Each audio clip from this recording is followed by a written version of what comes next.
이 시간 우리 다 같이 기도하겠습니다.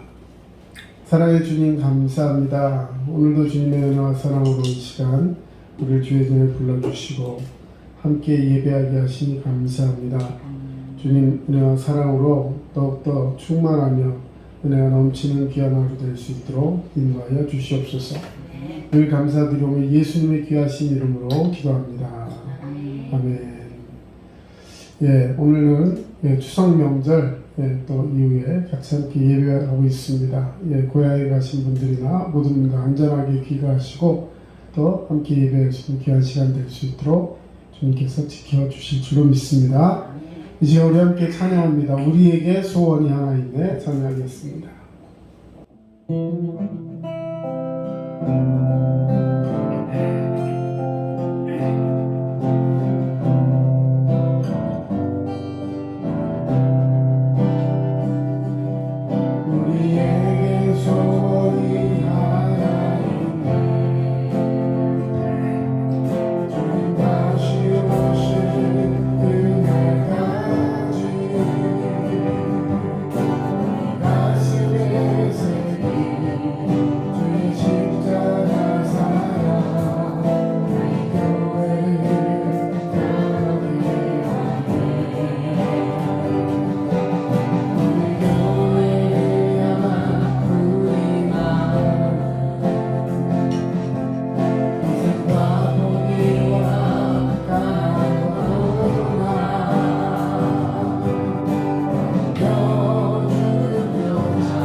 우리 계속해서 이어서 찬양하기 바랍니다. 하늘을 바라보라 찬양하겠습니다.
하나님께서 권능을 받고 예루살렘과 온 유대와 사마리아와 땅끝까지 이르러 내 증인이 되리라 하시니라. 주님의 은혜를 값없이 구원받은 자녀로서 복음 전파를 해야 한다 생각하면서도 적극적으로 하지 못함을 용서하옵소서. 어떤 방법으로든 복음 전파에 사용되기를 소망합니다. 추석 명절로 많은 사람들이 고향으로 또는 가까운 곳에 사는 부모 형제들과 행복한 시간을 보냈지만 태풍으로 어려움에 처한 이들은 힘들고 외롭고 고통스러운 시간이었음을 압니다. 속히 복구가 이루어지며 평범한 일상으로 돌아갈 수 있길 기도합니다. 두드림교회 성도님들 모두 영적 전쟁에서 항상 이기게 하시며 주님께 더 가까이 가는 삶을 살게 하시며 교회 부흥이 이루어지기를 소망합니다. 예배를 위해 수고하는 학생들을 축복하시고 성도님들 가정에 주님의 은총이 함께 하시어 건강의 축복, 물질의 축복이 함께 하시길 간구합니다. 오늘도 단위에서 말씀 전하실 담임 목사님께 항상 영육간의 강건함을 허락하시고 말씀 전하실 때에 성령께서 그 입술을 주장하시어 큰 은혜 받는 귀한 시간 되게 하옵소서. 우리를 구원하신 예수님 이름으로 기도하옵나이다. 아멘.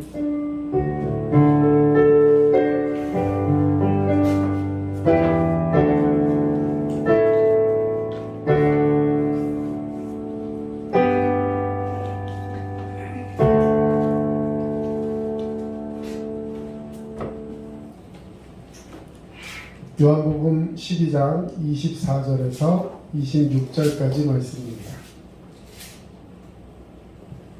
요한복음 12장 24절에서 26절까지 말씀, 이제 다 찾으신 줄로 알고 함께 봉독하겠습니다. 우리 합독하겠습니다. 시작. 내가 진실로 진실로 너희에게 이르노니 한 알의 밀이 땅에 떨어져 죽지 아니하면 한 알 그대로 있고 죽으면 많은 열매를 맺느니라. 자기의 생명을 사랑하는 자는 잃어버릴 것이요 이 세상에서 자기의 생명을 미워하는 자는 영생하도록 보전하리라. 사람이 나를 섬기려면 나를 따르라. 나 있는 곳에 나를 섬기는 자도 거기 있으니 사람이 나를 섬기면 내 아버지께서 그를 여기시리라. 아멘. 예, 우리 마지막 절 제일 위에 부분 다시 한번 읽어보겠습니다. 오늘 설교 제목하고도 같은 문장인데요. 사람이 시작. 사람이 나를 섬기려면 나를 따르라. 네, 여기서 나는 누구실까요? 예수님. 예수님이 제자들에게 하시는 말씀입니다. 자, 오늘 제목 같이 한번 읽어보겠습니다. 시작. 사람이 나를 섬기려면 나를 따르라. 예, 우리가 믿음으로 살아갈 때 가장 중요한 것이 무엇일까? 살아있는 사람이라고 할 때, 그러면 뭐가 살아있는 사람일까요? 영원히 있는? 예, 또 살아있는 사람은 어떤 특징을 가지고 있습니까? 뭐 숨을 쉰다. 예? 권리가 있다. 뭐가 있다고요? 뭐 인권. 네. 네, 살아있는 사람이 인권이 있죠. 자, 제일 중요한 거, 의학적으로는 살아있다라고 할 때는 가장 중요하게 여기는 게 뭘까요? 자가호흡, 심장이 뛰는 거. 자, 예를 들어서 호흡은 있는데 의식이 없어요. 우리 그런 사람은 뭐라 그러죠? 네, 식물인간. 보통 식물인간이라는 말 참 죄송한 말인데 사실 저는 그 말을 쓰는 것은 합당치 않다고 봅니다. 왜냐하면 식물은 살아있잖아요. 정상적으로 살아있는 겁니다. 식물은 움직이지 않는다 생각하지만 사실 식물은 자기 나름대로 광합성도 하고 이렇게 빛을 따라 움직이기도 하고 하는데 거기다 식물은 마치 반쯤 죽은 것처럼 해서 식물인간이라는 말을 쓰는데 이제 보통 그것은 제가 봤을 때는 합당치 않은 말 같아요. 어쨌든 뭐 뇌사 상태라든지 아니면 여러 가지 뭐 그런 어떤 그런 걸 쓰지만 공식적으로 또 혹은 사람들이 식물인간이라는 말을 씁니다. 뭐 길게는 몇 달이고 몇 년이고 의식이 없는 상태로 삽니다. 그런 경우 이렇게 가슴은 아프지만 부득불 이 식물인간이라고 부를 수밖에 없는데, 그래도 그는 의학적으로 분명히 살아 있습니다. 음식도 공급해줘야 됩니다. 그냥 이게 아무 의식이 없기 때문에 그냥 가만히 놔두면 되는 것이 아니라 음식도 공급해줘야 되고, 몸의 청결도 계속 유지시켜야 되고, 계속 누워있다 보면 욕창이나 여러 가지 질병들이 생길 수 있기 때문에 오히려 많은 사람들이 그를 돌봐야 하지만 그가 그 생명을 유지할 수 있는 그런 상태가 되죠. 그런데 그런 사람이 더욱이 내가 사랑하는 사람이다. 얼마나 마음이 아프고 얼마나 그것 때문에 마음 쓰이고 힘들까 생각을 해봅니다. 자, 도대체 그를 어떻게 해야 될까? 계속 이렇게 놔두는 것이 좋을까? 그리고 요즘은 이 어르신들이나 좀 그런 분들이 그런 것을 아예 건강할 때 그런 분들이 있어요. 나는 나중에 연명치료를 하지 않겠다. 그렇게 사인을 하고 또 자녀들에게 그걸 눈이 계속 얘기를 하는 거죠. 그 우리가 또 하나 알아야 될 것은, 내가 뭐 예를 들어 연명치료를 하지 않겠다, 장기 기증을 하겠다, 사후 기증을 하겠다 아무리 얘기를 해도요, 자식들 중에 누가 하나가 사인하지 않고 반대하면 그것은 다 무효입니다. 그래서 이 자녀들과도 다 미리 소통을 하고 그것들을 이야기해야 하는 것이죠. 자, 근데 제가 오늘 말씀드리고 싶은 것은, 그렇게 몸이 살아있어도 우리는 그것을 물론 의학적으로는 살아있지만 살아있다라고 표현하고 싶지는 않습니다. 살아있다라는 것은 다시 말해 영적으로나 모든 의식이 깨어있고 깨달음이 있을 때 그것은 살아있다라고 표현할 수 있겠습니다. 느낌이 없이 어떻게 행복할 수 있을까? 뭐 물건을 많이 가졌다고 행복한 것도 아니고, 또 감각이 있으면 그것이 또 행복한 것도 아닙니다. 여러분, 인생을 살아갈 때 뭐가 가장 행복할까? 행복의 어떤 그런 기본을 이야기할 때 어떤 사람이 가장 행복할까 했을 때, 뭐 많이 먹는 것이 행복한 것도 아니고, 어디 좋은 데만 다닌다고 해서 행복도 아니고, 내가 무언가를 많이 이루었고 공부를 많이 했기 때문에 그것이 또 행복한 것도 아닙니다. 그렇다면 무엇이 가장 행복할까 했을 때 저는 이런 정의를 하고 싶습니다. 내가 누군가를 위해서 행복하게 한 그 사람의 행복할 때 내가 그 행복을 더불어 누릴 수 있다라고 표현할 수 있겠습니다. 다시 말해, 혼자만 행복하려고 다른 사람의 행복을 무시하는 것은 행복이 아니라는 것이죠. 내가 사랑하는 사람 혹은 내 주변에 있는 사람들을 향해서 그의 행복을 위해서 내가 섬겨주고 또 때로는 희생하고 그를 바라보고 무엇가 원하면서 최선을 다할 때 그 사람이 행복해하는 그 모습을 보면서 나 또한 행복을 느낄 수 있다면 그것이 진정한 그리스도인의 행복이 아닐까 생각해 봅니다. 가령 여기 이제 집이 한 채 있다라고 한번 생각을 해보겠습니다. 자, 이 집을 위해 예를 들어 집을 짓고 가꾸고 꾸미고 한 그런 수고한 사람, 이 집을 위해 시간과 노력과 정성을 투자한 사람, 그 사람이 그 집을 드나들 때 참 행복하다 이런 느낌을 가질 거예요. 물론 그 속에서 일만 하고 거기서 누리지 못하는 사람들은 행복하지 않느냐? 좀 그렇게 생각하지 않아요. 어쨌든 무언가 결과물을 얻기 위해서 최선을 다하고 그것을 위해서 함께 노력한 그 공감대가 있는 사람들이라면 그 집에 놓여있는 나무 한 그루, 의자, 벤치 하나도 이거 우리가 그때 이렇게 놓았지 하면서 서로 공감하면서 또한 그것으로 인해서 행복을 느낄 수 있을 거라는 것이죠. 그래서 수고하고 또 그 수고를 거쳐서 나에게 기쁨이 있을 때 그것이 행복이 될 수 있다는 이야기입니다. 사랑하는 성도 여러분, 행복의 원리가 무엇입니까? 행복은 지식의 문제가 아니라 깨닫는 문제가 아니라 소유의 문제만도 더더욱 아니다. 다시 말해 어떤 한 가지만이 아니라 그것을 통해서 함께 누리고 공감할 때 그것이 행복의 열쇠를 알 수 있습니다. 자, 오늘은 느낌이라는 말에 포인트를 주고 싶습니다. 그러므로 행복은 누구에게서 빼앗는 것이 아니라 행복하기 위해서 내 행복을 위해 다른 사람의 뭔가를 뺏어서 행복할 수 있는 것이 아니라 그를 위해서 투자하고 함께 할 수 있는 그 행복이 서로에게 오래가는 행복이 될 수 있다는 것이죠. 요즘 그 러시아와 우크라이나 사태를 볼 때 아마 러시아는 그 우크라이나라는 나라를 한 며칠 동안만 전쟁하면 금방 이길 수 있을 것이다 라고 생각했을 거예요. 그리고 그 어떤 자기 이기주의겠지만 우리는 지금 그 러시아라는 나라가 남의 나라를 침략하고 그를 위해서 아주 흉폭한 그런 무기들을 사용하는 것을 보고 분노하지만 여러분 그 러시아에 있는 사람들 전부가 그렇진 않겠지만 그들 중에 많은 사람들은 극우주의 자기들만을 위해서 생각할 때 그 나라가 원래 자기의 나라라 이렇게 얘기하면서 그것을 빼앗는 것이 자기들의 권리고 이런 것이다 하면서 굉장히 빨리 이 전쟁을 끝냈으면 좋겠다 이런 식으로 생각하고 또 교육하는 그런 나라의 분위기를 알 수가 있죠. 그렇게 해서 그것을 빼앗으면 그들이 행복할까 했을 때 마지막 결론에 가서 보아야겠지만 그것은 진정한 행복이 아니라는 것이죠. 여러분 더불어 누리는 것, 함께 누리는 것 이것이 행복의 모습이라는 것을 우리 다시 한번 이야기하기를 원합니다. 내가 누군가를 위해서 행복하게 한 그 사람이 그것을 통해서 행복을 누리고 느낄 때 그것이 우리에게 큰 의미가 있을 것이라는 것이죠. 자, 우리 성경 구절 한번 보겠습니다. 같이 한번 읽어주세요. 시작. 사람이 나를 섬기려면 나를 따르라. 나 있는 곳에 나를 섬기는 자도 거기 있으니 사람이 나를 섬기면 내 아버지께서 그를 귀히 여기시리라.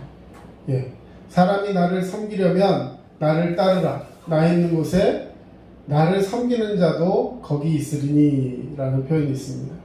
예수님이 사람들이 어디에 있든지 예수님과 함께 있기를 원합니다. 여러분도 예수님과 동행하는 자 되기를 원하시는 줄로 믿습니다. 그런데 함께 있는다는 것. 예수님은 결론적으로 오늘 본문은 아니지만 요한복음 14장 5절 6절 말씀을 한번 읽어보겠습니다. 14장 5절입니다. 주여 주께서 어디로 가실지 우리가 알지 못하거늘 그 길을 어찌 알겠사옵나이까. 사람들이 주님 이제 내가 어디로 가면 너희가 이제 나 있는 곳으로 올 것이다 이렇게 얘기를 했더니 아니 주님이 어디로 가시는지 우리가 모르는데 어떻게 주님이 어디 계실지 알고 우리가 그 길을 어떻게 따라갈 수 있겠습니까? 라고 질문한 거예요. 자, 그랬더니 예수님이 하신 아주 유명한 아주 귀한 말씀이 하나 있습니다. 우리 같이 읽습니다. 시작. 예수께서 이르시되 내가 곧 길이요 진리요 생명이니 나로 말미암지 않고는 아버지께로 올 자가 없느니라. 아멘. 여러분 예수님이 어디로 갈지 아는 게 중요한 게 아니라 예수님 본인, 예수님 당신 자체가 길이라는 거예요. 자, 그러면 예수님의 길을 따르려면 예수님이 가신 그 길을 가려면 우리는 어떻게 해야 될까요? 예수님을 따라가면 되는 거죠. 예수님을 나의 삶의 주인으로 모시고 그분과 함께 동행하며 그분을 닮아가면 그래서 내가 예수께로 가면 예수님을 따라가고 섬기면 그것이 바로 예수님을 따르는 길이요 예수님을 만나고 예수님과 동행하는 길이 된다는 것입니다. 그래서 예수님께로 나아가는 길이 중요한 것이 아니라 예수님을 따라가는 저는 그 붙잡는다는 말 딱 붙어서 쫓아다니는 그 붙잡는다라는 말을 참 좋아하는데요. 예수님을 함께 따라갈 수 있는 그런 모습이 되어야 할 줄로 믿습니다.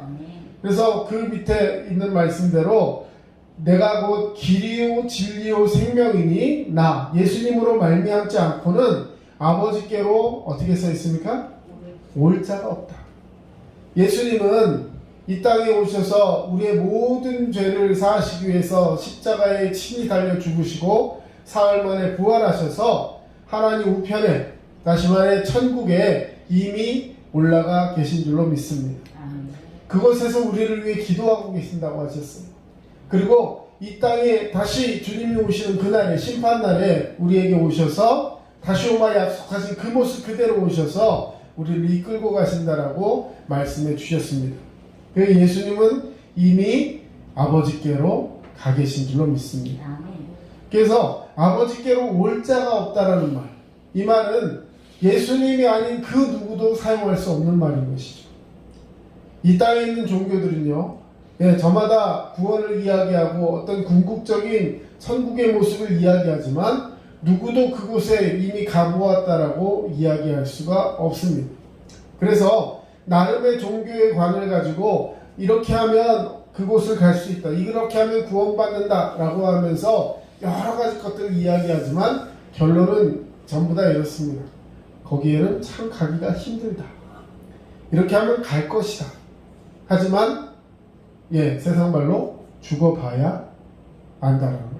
내가 구원받을 수 있을지 없을지 그것은 나중에 가봐서 그날에 딱 가봐야 알 수 있다는 거예요. 그런데 그렇게 되면 어떤 마음이 생길까요? 여러분이 예를 들어서 무언가 종교를 가지고 있는데 그 종교를 믿은 결과로 인해서 내가 구원받을 수 있다 없다라는 것을 확신할 수 없는 상태로 죽게 된다면 마음속에 어떤 마음이 들까요? 항상 두려운 마음이 들게 됩니다. 근데 그 두려움은 우리에게 어떤 모습으로 나타나게 되냐면, 그래서 이 땅에 살아갈 때 좀 더 착하게 뭔가 이루어서 남기고 그 업적을 가지고 내가 그 어떤 궁극적인 곳에 가려고 하는 노력을 갖게 되죠. 그래서 종교라는 것이 사람들에게 두려움을 주는 대상이 되고, 그것을 가지고 사람들이 내가 그 궁극적인 그곳에 가야지 하는 목표를 가지고 살아가되 마음속에는 두려움만 갖고 살게 한다는 것이죠. 그러나 우리가 믿는 하나님, 우리가 믿는 예수 그리스도는 이미 우리에게 그 구원을 확정적으로 허락하여 주신 줄로 믿습니다. 예수 그리스도를 믿고 믿음으로 살아가는 우리 모두에게 주님은 구원받을 수 있다. 나에게로 올 자가 내가 이 길이 아니고선 없다라고 분명하게 확정적으로 말씀해주고 있습니다. 여러분, 내가 더불어 누릴 수 있는 행복, 예수 그리스도와 함께 우리 주변에 있는 사람들을 바라보면서 행복을 누릴 수 있는 자 되시기를 주님의 이름으로 축원합니다. 자, 오늘 본문 24절 말씀 우리 같이 한번 읽습니다. 시작. 내가 진실로 진실로 너희에게 이르노니 한 알의 밀이 땅에 떨어져 죽지 아니하면 한 알 그대로 있고 죽으면 많은 열매를 맺느니라. 아멘. 여러분, 오늘 한 알의 밀로 표현해 나왔지만 주님은 우리의 믿음을 이렇게 표현하셨습니다. 여러분, 믿음은 나를 한 알의 밀이 돼서 죽이는 거예요. 다시 말해, 땅에 떨어져서 가만히 있는 것이 아니라 한 알의 밀이 땅에 떨어져서 땅바닥에 묻히고 거기에 흙과 공기와 물이 만나면 그 한 알이 어떻게 되는 거죠? 겉으로 보기에는 썩어버려요. 원래 탁 집어서 먹으면 그냥 밀 한 알이지만 그것이 땅에 떨어지면 그것이 땅에 눅눅해지기 시작하고 그것이 이렇게 색깔도 변하고 하다가 결국에는 썩어버리는 것 같아요. 근데 어느 순간이 딱 되면 그 껍질이 터지면서 그 속에서 싹이 나오고 거기서 이파리가 나오고 쭉쭉쭉쭉 자라서 나중에 추수할 수 있는, 우리가 성경에 나온 대로 30배, 60배, 100배의 결실을 맺을 수 있는 그 밀알이 되게 된다는 것이죠. 그래서 한 알의 밀알이 땅에 떨어지지 않으면, 또한 그 떨어진 밀알이 죽지 않으면 그것으로 많은 열매를 맺을 수 없다는 사실입니다. 그 밀알이 땅에 떨어지고 죽어서 썩어져서 열매 맺어서 자라게 하는 것, 이 모든 것이 성경의 원리이고 우리가 받은 구원의 모습인 줄로 믿습니다. 여러분, 예수님을 믿는다는 것이 바로 이런 거예요. 예수님을 믿는다는 것은 예수님의 제자가 되는 것을 의미합니다. 여러분, 신약 성경에서 이 복음서 마태, 마가, 누가, 요한에서 제자는 예수님의 12제자를 의미합니다. 그 외에 다른 사람들은 제자라 부르지 않았어요. 그러다가 사도행전으로 넘어가면 제자라는 말을 사용하는 그 대상이 달라집니다. 다시 말해 예수를 믿는 그 모든 성도들을 제자라고 표현합니다. 특별히 그 성도들 중에서도 헌신되어서 예수 그리스도의 삶을 쫓아가며 다른 사람들을 섬기고 그들을 통해서 복음이 증거되게 하는 것, 이것이 바로 제자들의 모습인 것이죠. 우리는 예수님이 우리의 구주이며 우리의 주님이며 우리의 삶의 멘토이신 것을 인정하며 그분의 제자가 되는 삶을 살아야 할 줄로 믿습니다. 아멘. 제자의 가장 큰 특징은 무엇이냐면 선생님을 닮아가는 거예요. 예, 선생님을 따라가는 거예요. 그래서 이 제자는 뭘 많이 배웠다. 요즘 어떤 교회에서 제자 훈련하면 몇 단계부터 몇 단계까지 이렇게 해서 수료를 하고 거기에 테스트를 통과하고 뭔가 그 함께하는 그 모든 미션을 통과하면 이 사람이 이 단계에 있는 제자다. 그래서 굉장한 프라이드를 갖고 예를 들어 교회에서 임직을 하려면 그 모든 과정을 통과해야 한다.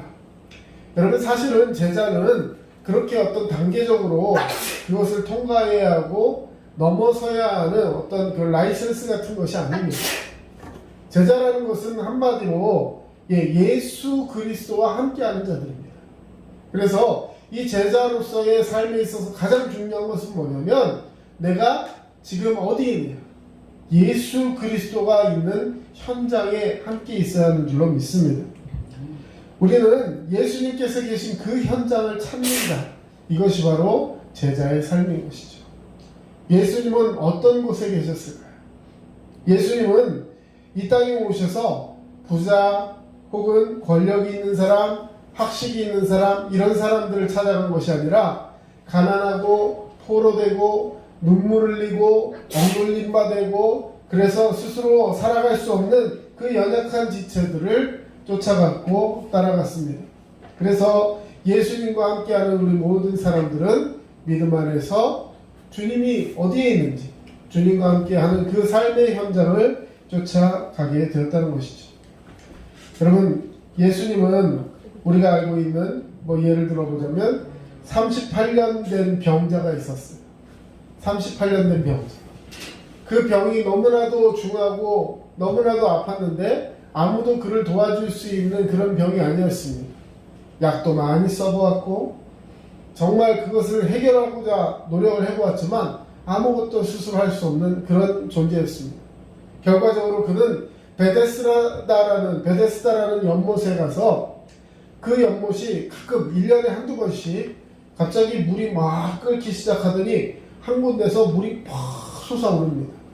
마치 탄산을 흔들어 갖고 병을 탁 뚜껑을 따르면 팍 솟아오르듯이 그 물이 솟아오를 때가 있다는 거예요.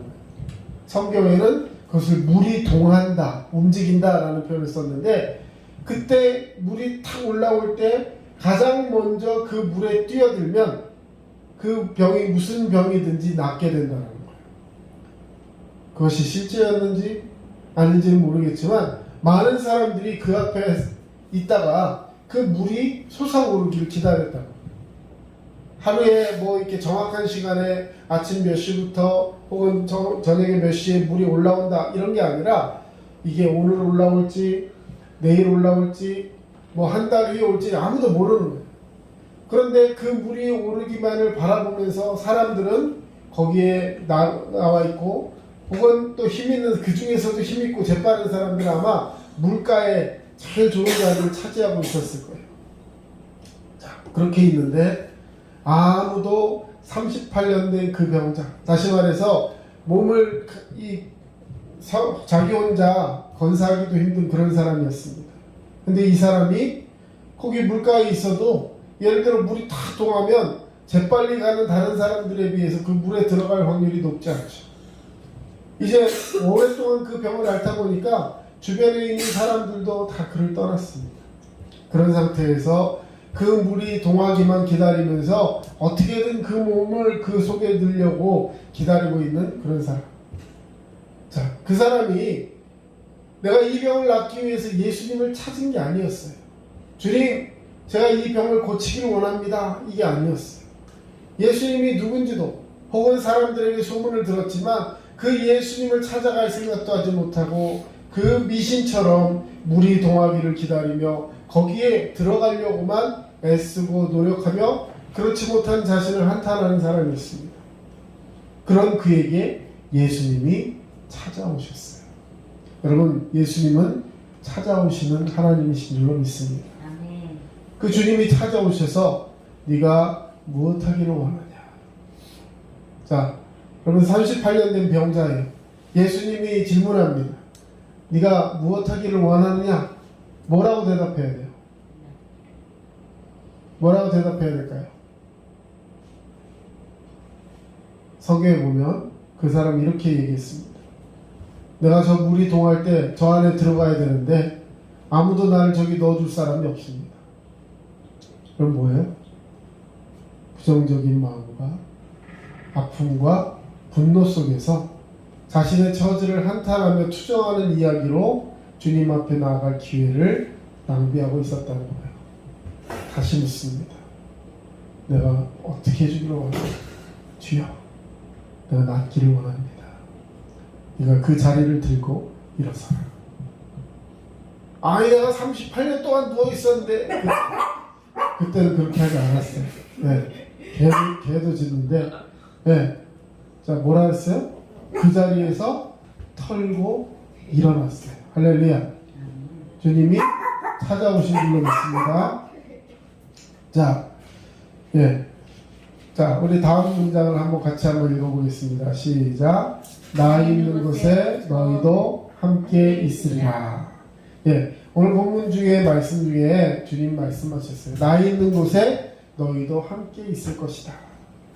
그리고 예수님이 있는 곳이 어디냐면 천국이라는 거예요. 저 하늘나라에 함께 있을 사람이 누구냐? 오늘 나 있는 곳에 나를 섬기는 자도 거기 있으리라. 이제 말씀을 결론을 맺습니다. 오늘 아까 읽었던 본문에 나를 섬길 자, 예수 그리스도를 섬길 자. 여러분, 예수 그리스도는 이 땅에 오실 때 우리에게 분명하게 말씀하셨어요. 나는 이 땅에 섬김을 받으려고 온 것이 아니라 도리어 섬기려 하고 나의 목숨을 많은 사람의 대속물로 내어주려 합니다.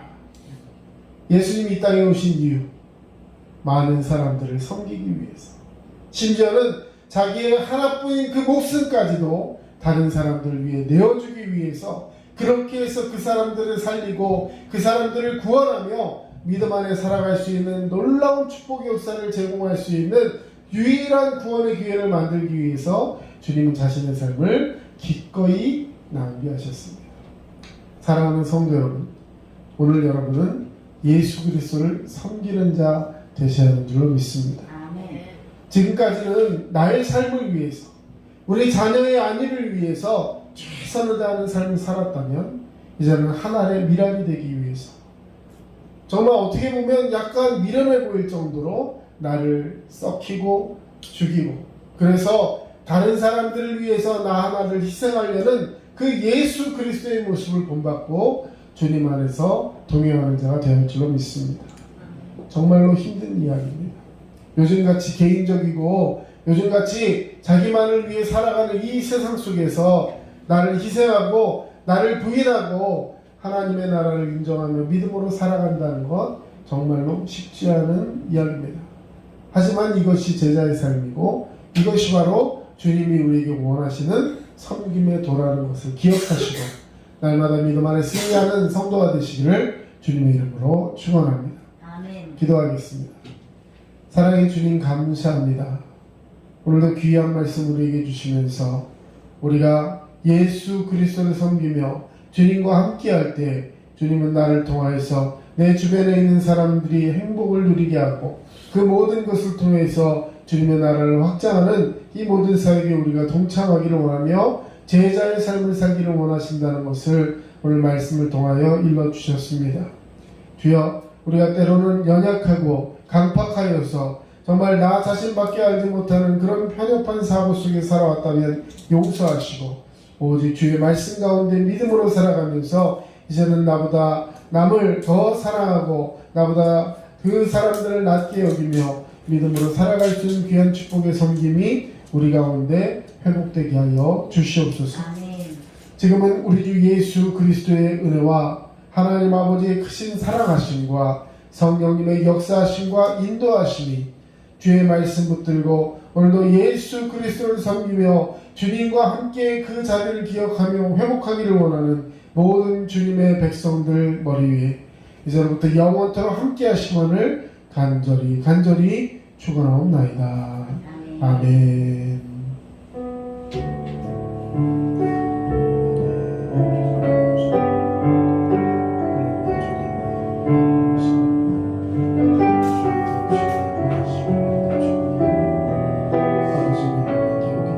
아버지,